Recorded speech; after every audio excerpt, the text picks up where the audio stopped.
Hey folks, I'm excited to share some stories with you today that I've written myself. Whether you're a long-time follower or just joining us, I'd love to hear your thoughts on these tales. Don't forget to give this video a like and subscribe if you're new here. Let's dive in, and I hope you enjoy.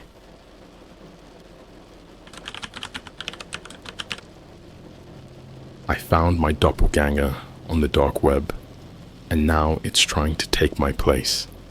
I don't usually mess around on the dark web. Who does, right? But curiosity got the best of me one night. I'd been reading a lot about it, hearing those stories about crazy stuff you can find there. So I decided to dive in, just to see what was out there. It started as a harmless adventure, something to kill the boredom. I downloaded Tor, set up my VPN, and dove in. Most of what I found was pretty boring, honestly. Old forums, sketchy marketplaces, conspiracy theory blogs, nothing too exciting. But then I found this site. It didn't have a name, just a bunch of random numbers and letters. I almost clicked away, but then something caught my eye. Find your true self, the header read. Beneath it was a link. Meet your doppelganger. It was late, and I'd had a few beers, so I thought, why not? I clicked the link, and it took me to a simple page with a button that said, upload a photo. I hesitated. This was the dark web, after all, but my curiosity was too strong. I found a picture of myself from a recent hiking trip, one where I looked happy, relaxed, not like the stressed out wreck I usually was. I uploaded the photo and waited. A loading bar appeared, creeping slowly across the screen. When it hit 100%, a message popped up. Processing. Please wait. I leaned back, eyes glued to the screen. After a few minutes, the message changed to match found. A picture appeared below. My heart stopped. It was me. Same face, same eyes, same stupid grin. But there was something off. I couldn't put my finger on it at first, but then it hit me. The background was different. The person in the picture was in a room that looked like mine, but was just wrong. The posters on the wall were different. The furniture was rearranged. It was like a twisted version of my own room. A chat box popped up. Hello? I typed back. Who are you? The response was instant. I'm you. My fingers trembled as I typed. How is that possible? You uploaded your photo, right? Well, here I am. Where are you? I typed. In a place that's just like yours, but different. You can join me if you want. I felt a chill run down my spine. Join you? Yes. Come through the mirror.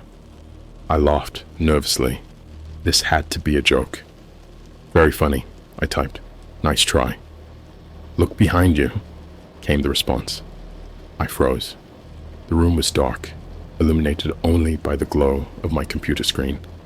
Slowly, I turned my head. The mirror above my dresser reflected the room, but it was too dark to see anything clearly. I leaned closer, squinting into the glass. For a second, I saw nothing unusual, just my reflection staring back at me. Then my reflection moved. I didn't. It raised a hand and waved. I stumbled back, almost falling out of my chair. My reflection grinned, a twisted, malevolent smile that sent shivers down my spine. Come through, it typed. I slammed my laptop shut and ran to the mirror, but my reflection was normal again. Just me, looking terrified. I sat back down, heart pounding. Maybe I was imagining things. Maybe it was the beer. I opened my laptop again, but the chat window was gone. So was the picture. The site was blank, like I'd never been there. I didn't sleep that night. Every time I closed my eyes, I saw that twisted smile. Over the next few days, I tried to convince myself it was a prank, some kind of weird dark web trick. But things started happening that I couldn't explain. I would find things moved around in my room. Little things at first.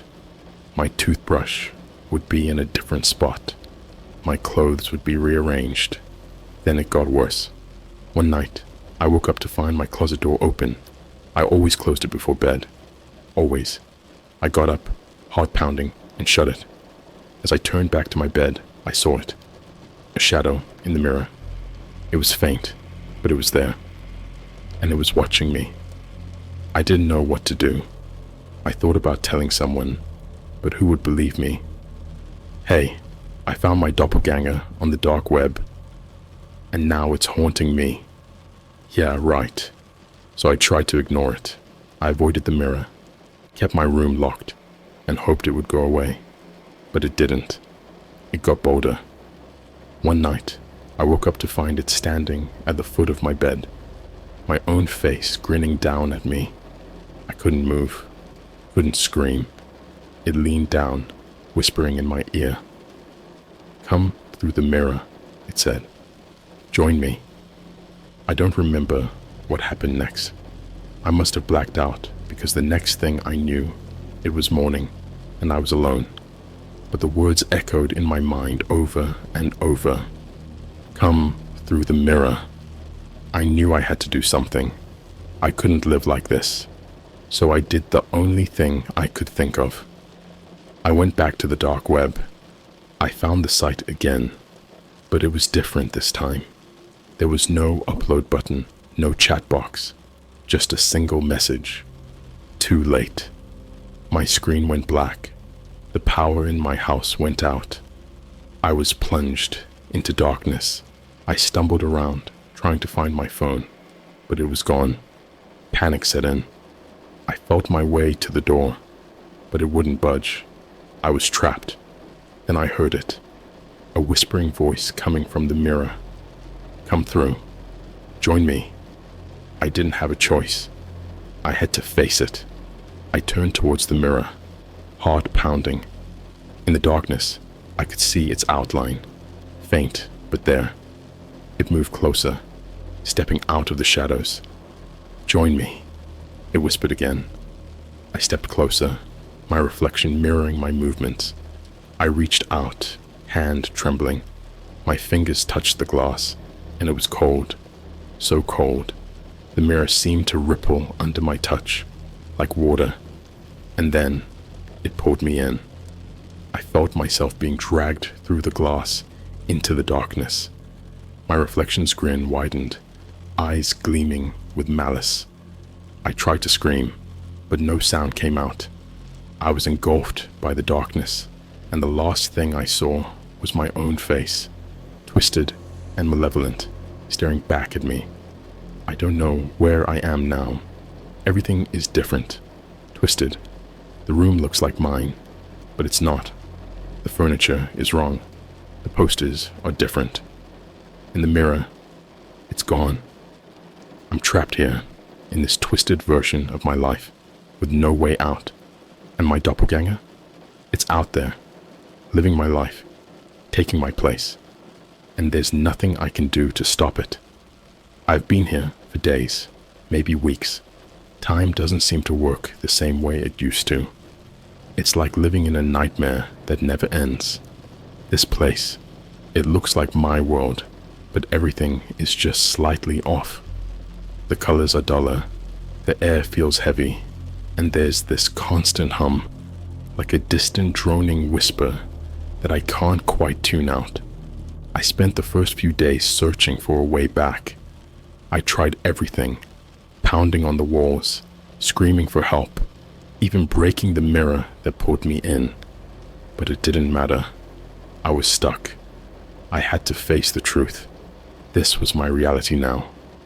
My doppelganger's presence is everywhere. I see it in the way my reflection moves on its own, always watching me with that twisted grin. I hear it in the whispers that fill the air when I'm alone. It's like it's taunting me, enjoying my suffering. I try to make contact, to understand what it wants. I wrote messages on the walls, hoping for some kind of response. At first, there was nothing. Then one morning, I woke up to find a message scrawled in my own handwriting. "You can't escape." Desperation set in. I started to notice other things too. Shadows that didn't belong, fleeting glimpses of movement out of the corner of my eye. I wasn't alone here. There were others, trapped like me, or maybe they were part of this twisted reality. I could never see them clearly, but I felt their presence, their eyes on me. One night, I decided to confront my reflection. I stood in front of the mirror, staring into its eyes, trying to muster the courage to speak. "Why are you doing this?" I asked. My reflection didn't answer at first. It just stood there, mimicking my every move. Then slowly, it began to change. Its grin widened, eyes darkening until they were black voids. When it spoke, its voice was a distorted version of mine. "I am you," it said. "The part of you that you keep hidden, the darkness inside you. I've always been here, waiting for the chance to take over." "Take over? What do you mean?" I demanded. "You've always been weak, afraid. I am your true self, the part of you that craves power, control. And now, I'm free." I shook my head, backing away from the mirror. "This isn't real. You're not real." "Oh, but I am," it sneered. "And now, I'm living your life. I've taken your place, and there's nothing you can do about it." Panic set in. I had to find a way out, had to stop it from ruining my life. But how? I was trapped in this twisted version of my world, with no way back. I spent hours, days, searching for a clue, something I missed. But the more I searched, the more hopeless it seemed. Then one day, I found something. A journal, hidden under the floorboards of my bedroom. It wasn't mine, but the handwriting was eerily familiar. Inside, it detailed the experiences of someone else, someone who had been trapped here before me. They had tried everything to escape, just like I had, but in the end, they had given up. One entry caught my eye. "The only way out is through the mirror, but you must face your darkest fears." I didn't know what that meant, but it was a glimmer of hope. I decided to confront my doppelganger again, to force it to let me out. I stood in front of the mirror, staring into those dark, soulless eyes. "I'm not afraid of you," I said, though my voice trembled. My reflection laughed, a cold, hollow sound. "You should be."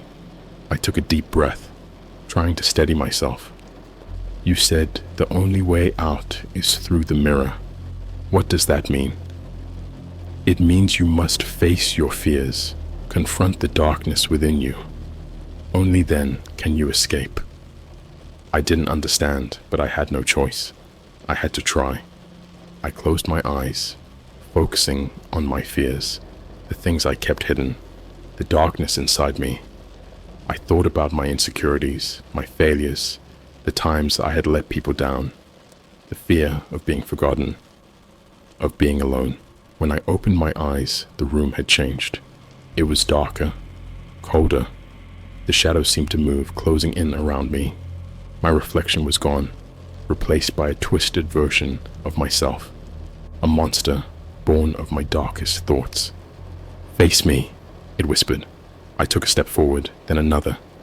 The darkness pressed in, suffocating, but I kept going. The monster's grin widened, its eyes gleaming with malice. "You can't escape," it hissed. "You belong here, with me."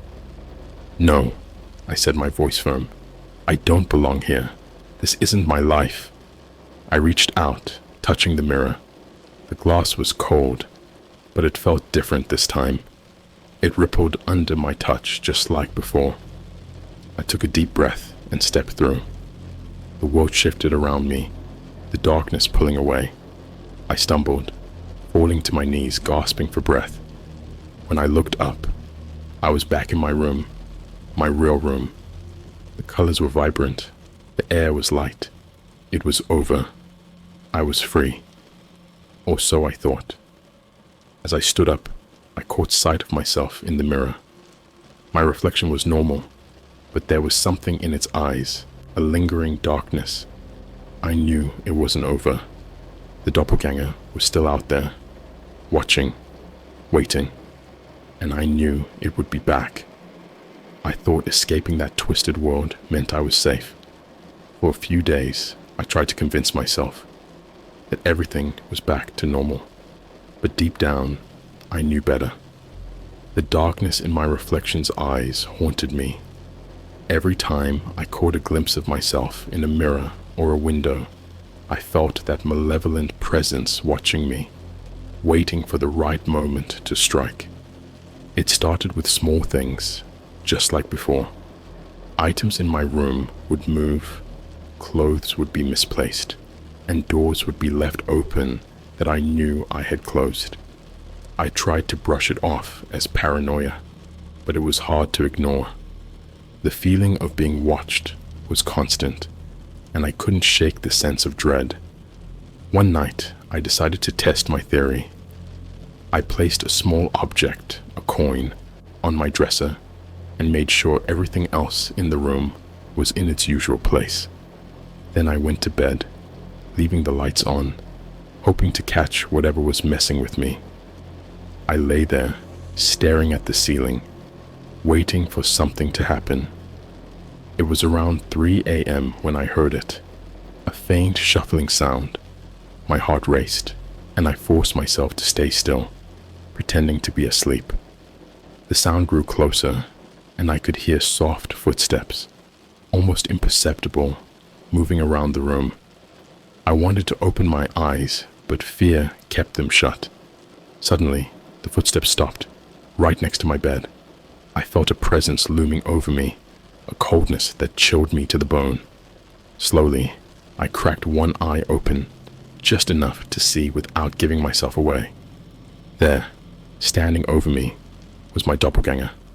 It looked just like me, but with that same twisted grin, those dark, soulless eyes. It stared down at me, watching, waiting. I could feel its breath on my face, cold and damp. I wanted to scream, to run, but I was frozen with fear. Then, as quickly as it had come, it was gone. The room was silent. The presence vanished. I sat up, heart pounding, and looked around. Everything was as I had left it, except for the coin. It was gone. I knew I had to do something, but I didn't know what. How do you fight something that's a twisted version of yourself? I couldn't go to the police. Couldn't tell anyone. They'd think I was crazy. So I decided to take matters into my own hands. The next day, I went to the local library and started researching doppelgangers, hoping to find something, anything, that could help. Most of what I found was folklore and superstition, stories about evil twins and shadow selves. But there was one thing that kept coming up, the idea that a doppelganger could only be defeated by confronting it, by facing the darkness within yourself. I didn't know what that meant exactly, but I was willing to try anything. That night, I set up my room again, placing objects in specific places, making sure everything was perfect. Then I sat down in front of the mirror, staring into my own eyes. "Show yourself," I whispered. At first, nothing happened. I felt like an idiot, sitting there talking to myself. But then slowly, the reflection in the mirror began to change. My face twisted, the eyes darkening until they were voids of black. The twisted grin spread across its face, and I felt a chill run down my spine. "You can't escape," it whispered, its voice a distorted echo of my own. "I'm not afraid of you," I said, though my voice trembled. "This is my life, not yours." The reflection laughed, a cold, hollow sound. "You think you can fight me? You think you can win?" "I have to try," I said, my voice firmer now. "I'm not letting you take over." The reflection's grin widened. "Then come and face me." Before I could react, the mirror rippled, and I felt myself being pulled in again. This time, I was ready. I braced myself, pushing against the darkness, fighting to stay in control. The world around me shifted, and I found myself back in that twisted version of my room. The doppelganger stood before me, its eyes gleaming with malice. "Welcome back," it sneered. "Ready to join me?" "I'm not here to join you," I said, stepping forward. "I'm here to end this." The doppelganger's grin faded, replaced by a look of pure hatred. "You can't end me. I am you." "No," I said, shaking my head. "You're not me. You're the darkness inside me, but you don't control me." With that, I reached out, grabbing the doppelganger by the throat. It struggled, its eyes widening in surprise. I felt a surge of strength, fueled by my determination to reclaim my life. The doppelganger's form began to waver, its body flickering like a dying flame. "You can't win," it hissed, its voice growing weaker. "I will always be here, waiting." "Maybe," I said, tightening my grip, "but you won't take over. Not now, not ever." With a final surge of strength, I crushed the doppelganger's throat, watching as its form disintegrated into shadows. The darkness around me faded, replaced by the familiar surroundings of my own room. I was back, and I was in control. But the fight wasn't over. The doppelganger's words echoed in my mind. "I will always be here, waiting." I knew it wasn't gone for good, but I had faced it, confronted my darkest fears, and for now, I had won. As I looked into the mirror, my reflection stared back at me, normal and unthreatening. But I knew, deep down, that the darkness was still there, lurking beneath the surface. I would have to remain vigilant, to never let my guard down, because the doppelganger was waiting, and it would try to take my place again. I thought defeating the doppelganger in that twisted world would end the nightmare, but I was wrong. The darkness might have retreated, but it was still there, lurking in the shadows, waiting for the right moment to strike. My life had become a constant battle, a relentless fight to keep the darkness at bay. Every day, I found myself checking the mirrors, looking for any sign of the doppelganger. I avoided reflective surfaces whenever possible, but it was impossible to escape them completely. The worst part was the nights. In the silence and darkness, I could feel its presence more strongly than ever. The shadows seemed to move on their own, and I often woke up in a cold sweat, convinced I wasn't alone. One night, I decided to confront my fear head-on. I sat in front of the mirror, staring into my own eyes, waiting for the darkness to reveal itself. Hours passed, but nothing happened. Just as I was about to give up, I saw it, a flicker of movement behind me. I spun around, but there was nothing there. When I turned back to the mirror, my reflection had changed. It was subtle at first, just a slight distortion, but then it became more pronounced. My reflection's eyes darkened, and that familiar, twisted grin spread across its face. The doppelganger was back. "You think you can keep me away?" it sneered. "You think you can win?" "I'm not afraid of you," I said, though my voice trembled. "You should be," it replied, its voice a distorted echo of my own. "You can't escape me. I am you. I control my life," I said, stepping closer to the mirror. "Not you." The doppelganger laughed, a cold, hollow sound that sent shivers down my spine. "We'll see about that." The next few days were a blur of paranoia and fear. I couldn't shake the feeling that the doppelganger was getting stronger, that it was finding new ways to infiltrate my life. Strange things started happening. Items would disappear and reappear in odd places. Electronic devices would malfunction. and I would hear whispers in the dead of night, just at the edge of my perception. One evening, as I was getting ready for bed, I noticed something strange. My phone was missing. I distinctly remembered leaving it on my nightstand, but it was nowhere to be found. Frustrated, I tore the room apart looking for it, but it was gone. Finally, I gave up and decided to go to bed. I would look for it in the morning.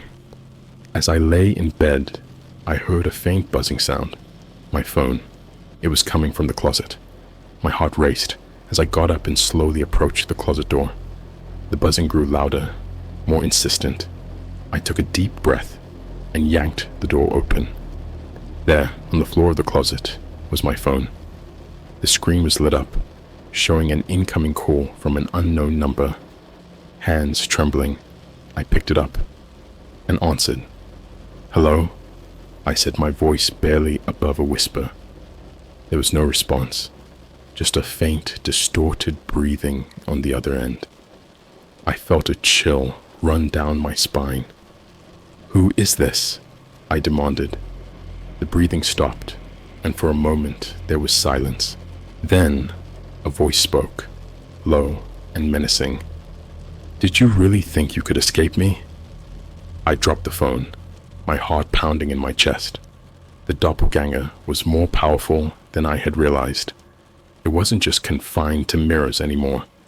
It was finding new ways to reach me, to torment me. I knew I had to find a way to stop it for good. I couldn't keep living like this, constantly looking over my shoulder, waiting for the next attack. I started researching again, looking for anything that could help. I read about exorcisms, rituals, anything that might work, but nothing seemed promising. One night, as I was going through old family photos, I found something that caught my eye. An old picture of my grandmother, standing in front of a mirror, holding a strange ornate pendant. I remembered that pendant. She had always worn it, said it was a family heirloom with protective powers. I dug through my belongings, searching for the pendant. It had to be somewhere. Finally, I found it, tucked away in a dusty box in the attic. As soon as I held it in my hands, I felt a sense of calm wash over me. This had to be the key. I wore the pendant around my neck, hoping it would keep the doppelganger at bay. And for a while, it seemed to work. The strange occurrences stopped, and I started to feel like myself again. But I knew it was only a matter of time before the doppelganger tried to break through. One night, as I was sitting in front of the mirror, holding the pendant, I felt a sudden chill. The room grew cold, and the shadows seemed to deepen. I looked into the mirror, and there it was, my doppelganger, staring back at me with those dark, soulless eyes.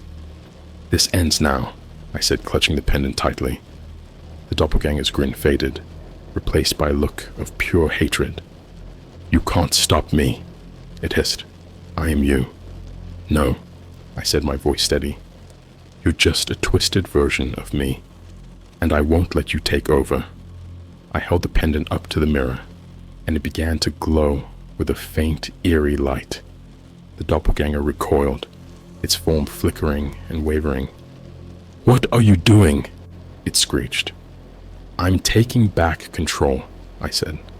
The pendant's light grew brighter, filling the room with a blinding glow. The doppelganger screamed, its form disintegrating into shadows. I felt a surge of energy, a sense of strength and determination I had never felt before. When the light faded, the doppelganger was gone. The room was silent, the air still. I looked into the mirror and saw only my reflection, normal and unthreatening. For the first time in what felt like forever, I felt a sense of peace. The doppelganger was gone, defeated, but I knew I couldn't let my guard down. The darkness was still there, lurking beneath the surface, waiting for the chance to strike.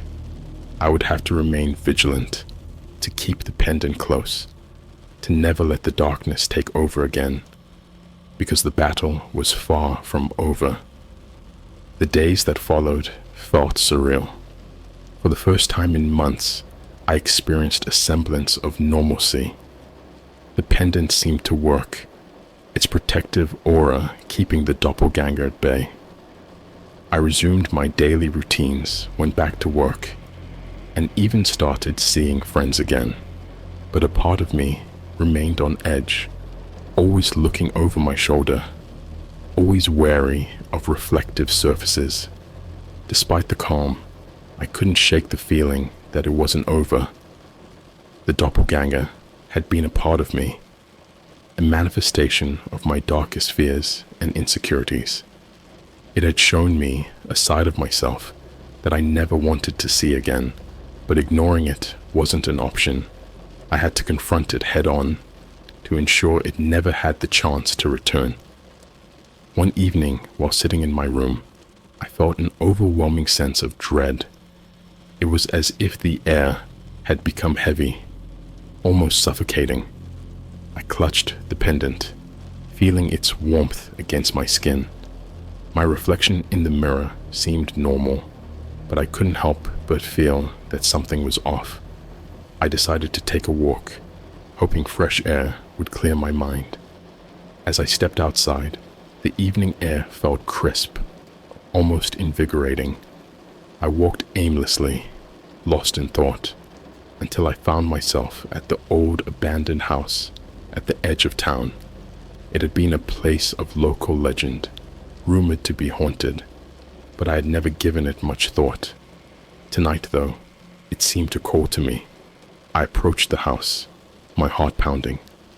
The door creaked open with a gentle push, revealing a dark, musty interior.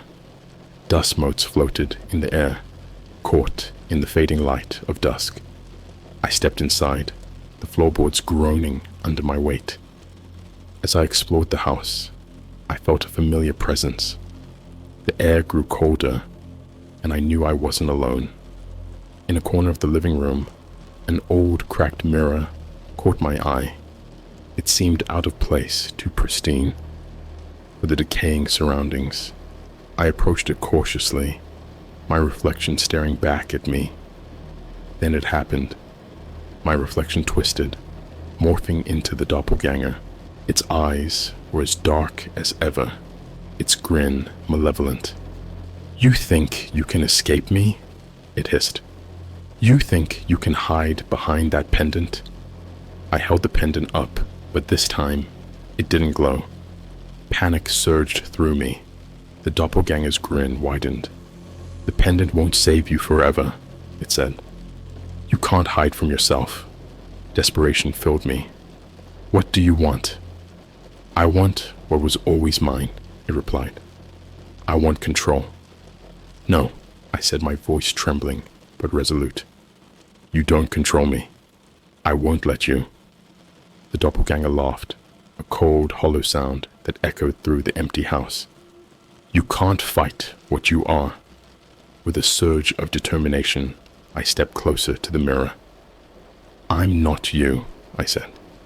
"You're just a twisted version of my fears. You don't define me." The doppelganger's form flickered, its grin fading. "We'll see about that." I took a deep breath and did something I never thought I'd do. I smashed the mirror. The glass shattered, pieces flying everywhere, and the doppelganger's image fragmented into 1,000 shards.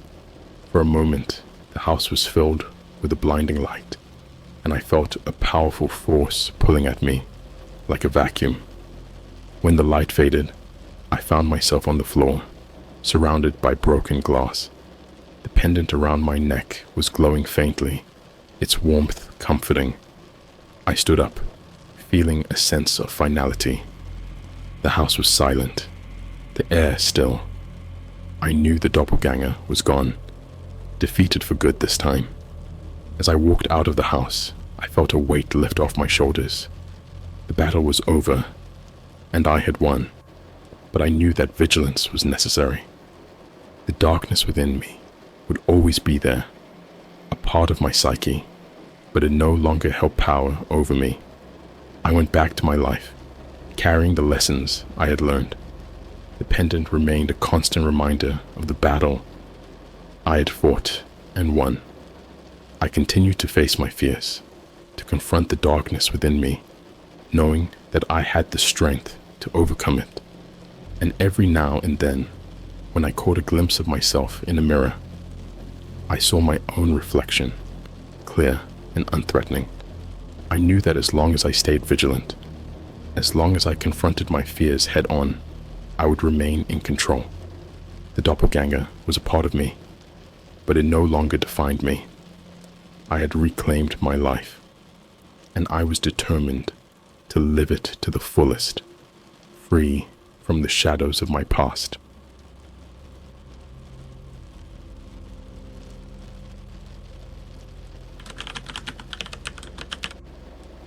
I accidentally purchased a haunted item on the dark web, and it won't leave me alone. I've always been a sucker for weird stuff. I guess that's why the dark web fascinated me so much. You can find anything there. Anything, from the sketchiest services to the creepiest items. It's like a treasure hunt for the morbidly curious. That's how I stumbled upon this listing for a mystery box.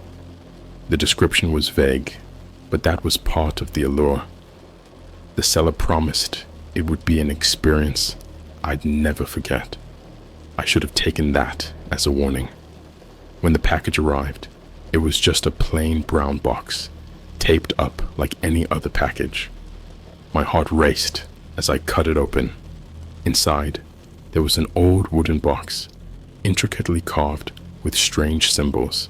It looked ancient, worn out, and yet there was something oddly captivating about it, like it had a story to tell. Alongside the box was a handwritten note. "You can't return what's been purchased. Take care of it, or it will take care of you." I laughed it off. Some people have a weird sense of humor. The wooden box had a small brass latch. As soon as I unlatched it, a cold draft hit my face, sending chills down my spine. I opened the lid slowly, half expecting something to jump out, but inside, there was just a small porcelain doll. It looked old, like something you'd find in an antique shop. Its eyes were a piercing blue, almost lifelike. There was something unsettling about it. I'm not really into dolls. They've always creeped me out. But I figured I'd just put it on a shelf and forget about it. That's when the weird stuff started happening. At first, it was small things. The door would change positions. I thought I was imagining it. Then I started hearing whispers at night, just on the edge of hearing. I couldn't make out what they were saying, but it was enough to keep me awake. One night, I woke up to the sound of footsteps in my apartment. I live alone. My heart was pounding as I grabbed a baseball bat and crept out of my bedroom. The footsteps led me to the living room. There, in the middle of the floor, was the doll, staring at me with those piercing blue eyes. I swear it wasn't there when I went to bed. I picked it up and threw it back into the wooden box, locking the latch. But the whispers continued, getting louder and more insistent. The next morning, I found the box open and the doll sitting on the kitchen counter. My mind was racing. How the hell did it get out? I tried to ignore it, telling myself it was all in my head. But the more I tried to ignore it, the worse it got. The whispers turned into voices, calling my name, taunting me. They knew things about me, things no one else could possibly know. I was losing sleep, barely able to function at work. My coworkers noticed, asking if I was okay. I lied, saying I was just stressed, but the truth was, I was terrified. One night, the whispers got so loud It felt like they were right next to me. I turned on all the lights in my apartment, but the shadows seemed to move on their own. I could feel eyes on me, watching, waiting. I decided to get rid of the doll. I threw it in the dumpster outside my building, hoping that would be the end of it. But when I got back to my apartment, there it was, sitting on my bed. I screamed, throwing it across the room. It just lay there, staring at me. That's when I noticed the scratches on my arms. They were deep, fresh, and I had no idea how they got there. I called a friend, desperate for help. He came over, but he didn't see anything wrong. The doll was just a doll to him. He thought I was losing my mind. Maybe I was, but the scratches were real. The whispers were real. I knew I wasn't imagining it. I showed him the scratches, and he looked worried. He suggested I see a doctor, but I knew no doctor could help me. That night, I tried to sleep with all the lights on, but the whispers turned into screams, echoing in my head. I covered my ears, but it didn't help. The voices were inside me, tearing at my sanity. I saw shadows moving in the corners of my eyes, and the doll, it was walking. I swear to God, it was walking towards me, its eyes glowing with an unnatural light. I grabbed it, feeling its cold, lifeless body in my hands, and threw it out the window. It shattered on the pavement below. For a moment, I thought it was over, but then the whispers turned into laughter, cruel and mocking.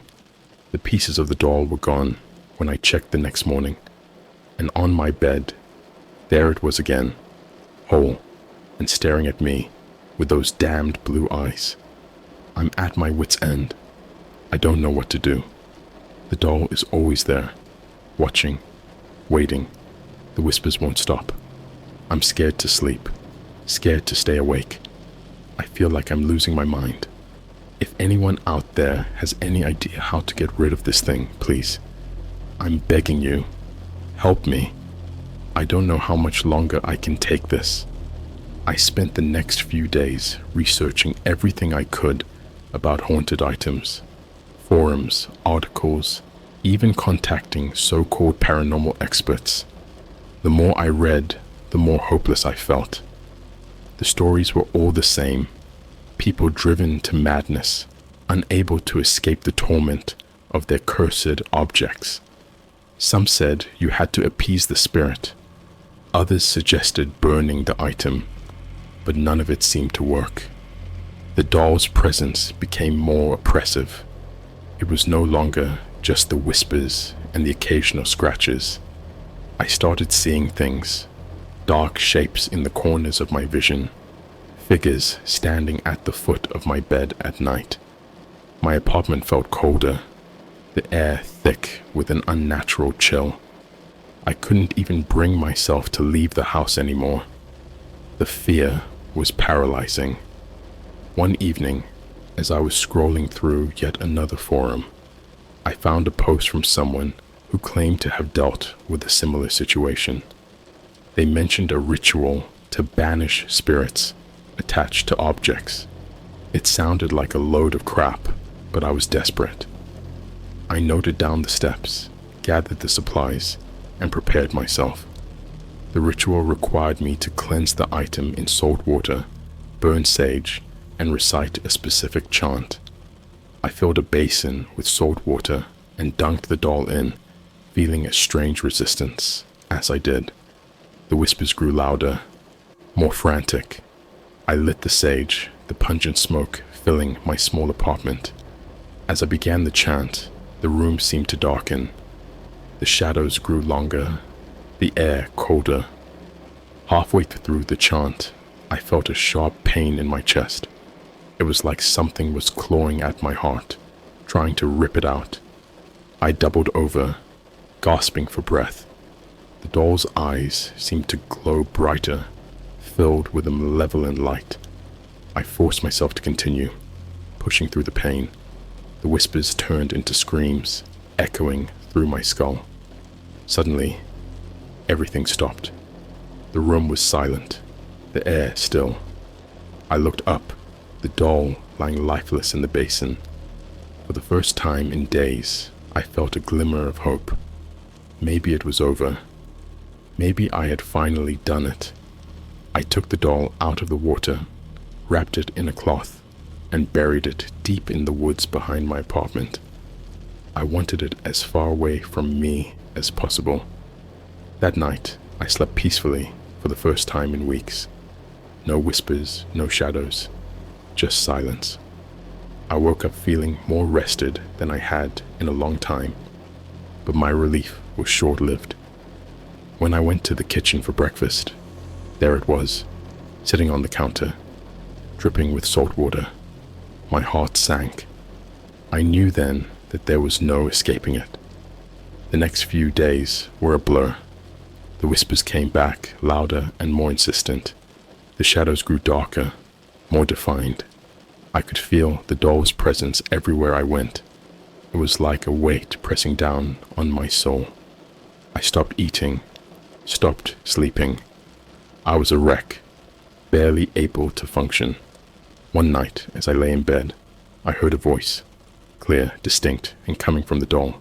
It called my name over and over in a raspy whisper. I tried to ignore it, but it grew louder, more demanding. "Come to me," it said. "Come to me, and all will be revealed." I don't know why I did it. Maybe it was the lack of sleep, the constant fear, or maybe it was something else. But I got up and went to the living room. The doll was sitting in the middle of the floor, its eyes glowing in the dim light. I picked it up, feeling its cold porcelain skin against my fingers. "What do you want?" I asked, my voice trembling. The doll's mouth moved, the words spilling out in a chilling whisper. "Your soul," it said. "I want your soul." I dropped the doll, stumbling back in horror. This was insane. I needed help. Real help. I called my friend again, practically begging him to come over. He arrived within the hour, looking worried. I explained everything. The whispers, the shadows, the doll's demands. He looked at me like I was crazy, but he could see the fear in my eyes. He suggested we go to a priest, someone who could perform an exorcism. It sounded ridiculous, but at this point, I was willing to try anything. We found a priest who agreed to come to my apartment. He was an older man with a calm, reassuring presence. He listened to my story without judgment, nodding occasionally. He began the exorcism, sprinkling holy water around the apartment, reciting prayers in Latin. The doll sat in the center of the room, its eyes fixed on me. As the priest continued, the room grew colder. The shadows deepened, and the whispers turned into guttural growls. The doll's eyes glowed brighter, filled with a malevolent light. The priest's prayers grew louder, more insistent. The growls turned into screams, the air thick with a suffocating pressure. I felt something cold wrap around my neck, tightening, choking me. I gasped for breath, falling to my knees. The priest's voice rose above the noise, commanding the spirit to leave. Suddenly, the room exploded in light. The shadows vanished, the growls silenced. I could breathe again. The doll lay lifeless on the floor, its eyes dull. The priest knelt beside me, helping me to my feet. "It's over," he said. "The spirit is gone." I wanted to believe him. I really did. But deep down, I knew it wasn't over. Not yet. For a few days after the exorcism, things seemed to calm down. The whispers were gone, the shadows no longer lurking in the corners. I started to believe that maybe, just maybe, the priest had been right. Maybe the nightmare was finally over. I even managed to get some sleep, feeling a glimmer of normalcy returning to my life. But then one night, I woke up to a familiar, bone-chilling sensation. My room was freezing, my breath visible in the air. I felt a presence, something cold and malicious. I looked around, my heart pounding, and there, sitting at the foot of my bed, was the doll. Its eyes were glowing again, brighter than ever. My heart sank. It wasn't over. It had never been over. The whispers started again, more insistent and louder than before. They were inside my head, echoing through my skull. I couldn't understand what they were saying, but the tone was menacing, filled with hatred. I grabbed the doll and threw it against the wall. It hit the ground with a thud, but the whispers continued. I knew I had to do something, anything, to end this. Desperation led me to contact a paranormal investigator I found online. His name was Marcus, and he had dealt with numerous cases of haunted objects. He agreed to come over the next day. When he arrived, he was a no-nonsense type, carrying a bag filled with various tools and devices. He listened to my story, nodding thoughtfully. "This is serious," he said, his voice grim. "Whatever is attached to this doll is powerful. It won't be easy to get rid of it." He set up his equipment around the apartment, EMF meters, cameras, and a spirit box. As soon as he turned on the spirit box, it started crackling with static. He asked questions, and occasionally, we could hear faint, distorted responses. "What do you want?" Marcus asked the spirit box. The response was immediate and chilling. "Soul," it hissed. "I want your soul." My blood ran cold. Marcus looked at me, his face pale. "This entity is dangerous. We need to be very careful." He suggested a binding ritual, something that would trap the spirit in the doll and prevent it from escaping. It was risky, but it was our best shot. We gathered everything we needed: salt, candles, and a special sigil drawn on parchment. As we prepared, the whispers grew louder, the air thick with tension. We began the ritual, chanting in unison, the candles flickering around us. The doll lay in the center of the circle, its eyes glowing with an unholy light. As we chanted, the room grew colder, the shadows darker. I could feel the entity's anger, its desperation to break free. The candles flickered violently, the flames dancing in the cold air. Suddenly, the doll levitated, rising into the air, its eyes burning with a malevolent light. The whispers turned into screams, filling the room with a deafening noise. Marcus continued chanting, his voice steady despite the chaos around us. I joined him, my voice shaking but determined. We had to finish this. The doll began to shake violently, the air around it distorting. The screams grew louder, more desperate. I could feel the entity's rage, its hatred directed at us. Then with a blinding flash of light, the doll fell to the ground. The screams stopped. The room fell silent. The air was still, the oppressive presence gone. Marcus picked up the doll, examining it carefully. Its eyes were dull, lifeless. "We did it," he said, his voice filled with relief. "The spirit is bound. It can't harm you anymore." I felt a wave of relief wash over me. Finally, it was over, or so I thought. Marcus left, taking the doll with him for safekeeping. For a few days, everything seemed normal. No whispers, no shadows, just peace. But then, one night, I woke up to a familiar, bone-chilling sensation. The room was freezing, my breath visible in the air. I felt a presence, something cold and malicious. I looked around, my heart pounding, and there, standing at the foot of my bed, was a dark figure. Its eyes glowed with a familiar, malevolent light. It wasn't the doll. It was something else, something worse. The entity hadn't been bound. It had been set free. And now, It was coming for me. The figure at the foot of my bed was a shadow, its form constantly shifting, but its eyes were unmistakable. Those same piercing blue eyes from the doll. My heart pounded in my chest, the fear paralyzing me. I tried to scream, but no sound came out. The air was thick, suffocating. The shadow moved closer, its presence overwhelming. I bolted upright, scrambling to turn on the lights. The shadow vanished, but the cold lingered. My mind raced. How could this be happening? The doll was gone, taken by Marcus. I grabbed my phone and called him, my hands shaking. He answered groggily, but I could hear the urgency in his voice when I explained what had happened. I'll be there as soon as I can, he said, hanging up. I paced the apartment, every shadow feeling like a threat. The whispers had started again, faint but insistent.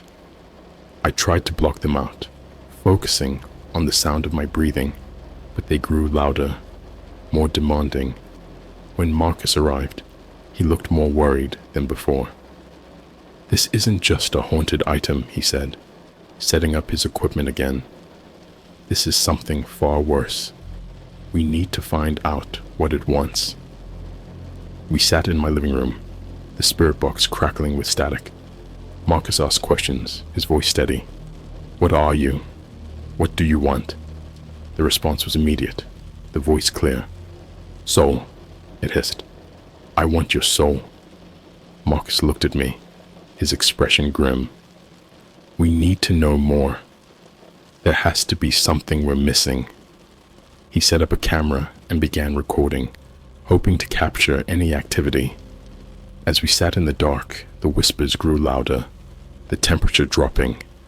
The air was thick with a sense of foreboding. Suddenly, the camera flickered, and the whispers turned into screams. I saw the shadow again, its form more defined, its eyes glowing with an unholy light. Marcus began chanting, trying to banish the entity, but the screams grew louder, filling the room. The shadow moved towards me, its presence suffocating. I felt a cold hand wrap around my throat, squeezing the life out of me. I gasped for breath, my vision dimming. Marcus's chanting grew more frantic, but it felt like a losing battle. Just when I thought I was going to pass out, the pressure on my throat released. The shadow vanished, the room falling silent. I collapsed on the floor, gasping for breath. Marcus helped me up, his face pale. "This is worse than I thought," he said. "We need to find the source of its power." We scoured the apartment, looking for anything that might be connected to the entity. Every shadow felt like a threat, every whisper a reminder of its presence. Then we found it. Hidden in the back of a closet was an old journal, the cover worn and the pages yellowed with age. The journal was filled with strange symbols and rituals, the same ones carved into the wooden box that had contained the doll. "This must be it," Marcus said, flipping through the pages. "The source of its power." We read through the journal, piecing together the story. It belonged to a man who had dabbled in dark magic, summoning a powerful entity in a bid for immortality. But the ritual had gone wrong, binding the entity to the man's possessions. The doll was just one of many items the entity was attached to. The journal detailed a ritual to banish the entity, but it required a blood sacrifice. "This is dangerous," Marcus said, "but it's our only hope." We prepared for the ritual, gathering the necessary items. The atmosphere was tense, the air thick with fear. As we began the ritual, the room grew colder, the shadows deepening. The whispers turned into screams, the entity fighting back with all its might. I could feel its presence, its hatred directed at us. Marcus made the necessary incisions, letting his blood drip onto the sigil. The air crackled with energy, the shadows writhing around us. The entity's screams grew louder, more desperate. I joined Marcus in chanting, our voices merging with the ritual's power. Suddenly, there was a blinding flash of light. The shadows exploded outwards, the air filled with a deafening roar. I felt a force pushing against me, like a tidal wave of darkness, but we continued chanting, the ritual drawing to its climax. The entity's screams turned into a high-pitched wail, echoing through the room. Then just as suddenly, it was over. The room fell silent, the air still. The shadows were gone, the cold replaced by a comforting warmth. I looked at Marcus, who was pale but smiling. "We did it," he said, his voice filled with relief. "It's gone." I wanted to believe him. For the first time in weeks, the oppressive presence was gone. The whispers had stopped, the shadows no longer lurking in the corners. I felt a weight lift off my shoulders, a sense of peace I hadn't felt in a long time. But as I lay in bed that night, I couldn't shake the feeling that it wasn't truly over. There was still a lingering unease, a sense that something was watching. I closed my eyes, trying to sleep, but I couldn't shake the feeling that the worst was yet to come. The days following the ritual were eerily calm. For the first time in weeks, I could move around my apartment without feeling the oppressive weight of the entity's presence. The whispers had ceased. The shadows no longer danced menacingly in the corners, and I was starting to believe that maybe, just maybe, it was truly over. But the unease lingered in the back of my mind. One night, as I was drifting off to sleep, I heard a faint noise coming from the living room. It sounded like scratching, like something trying to claw its way out. My heart started pounding as I got out of bed and crept towards the noise. The scratching grew louder, more frantic. It was coming from the closet where we had found the journal. I opened the closet door, my hands trembling. The journal was on the floor, the pages flipping wildly as if caught in a gust of wind.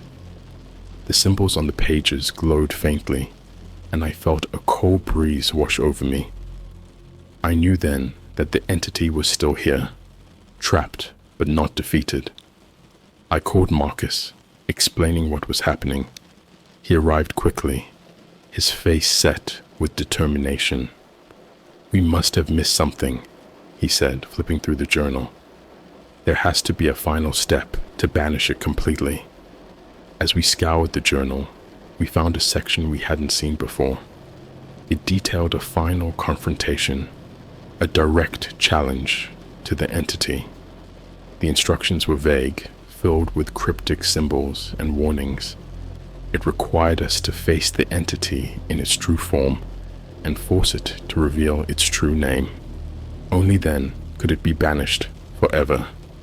We prepared ourselves for the confrontation, gathering salt, candles, and the tools we would need. The atmosphere was tense, the air thick with anticipation. We began the ritual, chanting the incantations, drawing the symbols on the floor. The room grew colder, the shadows deepening once more. The scratching grew louder, more insistent. Then with a deafening crash, the closet door flew open and the entity emerged. It was no longer just a shadow. It had taken on a grotesque form, a mass of writhing darkness with piercing blue eyes. Its presence was overwhelming, filling the room with a suffocating malice.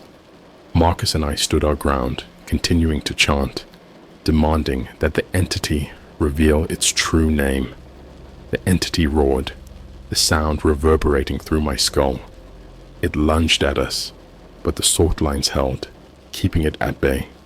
I felt a pressure on my chest, a crushing weight, but I forced myself to keep chanting. The entity's form shifted, its eyes glowing brighter. It screamed, a sound filled with pure hatred. "Name!" I shouted. my voice shaking. "Reveal your name." The entity writhed, its form distorting. Then with a final, ear-piercing shriek, it spoke. "Azrael," it hissed, the name dripping with malice. "I am Azrael." As soon as the name was spoken, Marcus threw the final pinch of salt into the circle, completing the ritual. The symbols on the floor glowed brightly, and the entity howled in agony. The room filled with a blinding light, and I felt a force pulling the entity away. Azrael's screams grew fainter, the darkness dissipating. Then just as suddenly, it was over. The room fell silent, the oppressive presence gone. The air was warm, the shadows no longer threatening. I collapsed to the floor, exhausted but relieved. Marcus helped me up, his face pale but smiling. "It's over," he said. "For real this time." We cleaned up the remnants of the ritual, disposing of the journal and all the cursed items. Marcus assured me that without the entity's name, it couldn't return. The weight lifted off my shoulders.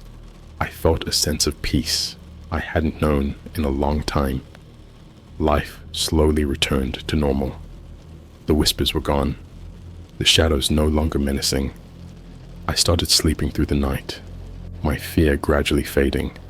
The doll, the entity, all of it became a distant memory, a nightmare that I had finally woken up from.